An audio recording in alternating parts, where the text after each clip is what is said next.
மனைவி ஒரு நாள் தன் கணவனுக்கு பிடித்த மீன் குழம்பு சமைத்தாள். இன்னைக்கு எப்படியும் பாராட்டு வாங்கிடணும்னு காத்திருந்தா. தெரு முழுசும் மீன் குழம்பு வாசனை. கணவன் வந்ததும் வேகமா சாப்பிட அமர சொன்னா. மனைவி சாப்பாடு பரிமாறினா. என்னங்க குழம்பு எப்படி இருக்கு?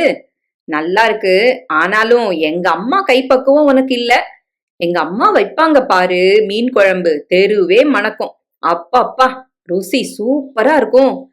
அம்மா குழம்போட ருசிய பாராட்டி கணவர் எழுந்தார். மனைவிக்கு மிகவும் கஷ்டமாக இருந்தது. தன் கணவன் குழம்பின் ருசியை பாராட்டதை நினைத்து, எப்ப பாரு அம்மா அம்மான்னு அவர் அம்மாவைத்தான் தூக்கி வச்சு பேசுவார் என்று முணுமுணுத்தாள். அப்போது அவளுடைய மகன் சாப்பிட வந்தான். மகன் ஒரு வாய் சாப்பிட்டு விட்டு அம்மாவை பாராட்ட ஆரம்பித்தான். அம்மா சூப்பர்மா, எப்படிமா இப்படி சமைக்கிறீங்க? தெருவே மணக்குது. உங்க அளவுக்கு யாராலையும் மீன் குழம்பு வைக்க முடியாதுமா என பாராட்டினான். அவளுக்கு புரிந்தது, ஒரு மகன் யார் கையில் சாப்பிட்டாலும் தன் தாயின் சமையலைத்தான் அதிகம் பாராட்டுவான் என்று. நம் மகனும் அம்மா அம்மா என்றுதானே உயர்த்தி பேசுகிறான். மகன் பேசுவது தவறில்லை என்றால் கணவன் பேசியதும் தவறில்லைதான் என்று புரிந்து கொண்டாள். புரிந்து கொள்ளும் ஒரு மனைவி இருந்தால் அவளும் அம்மாதான் கணவனுக்கு. படித்ததில் பிடித்தது.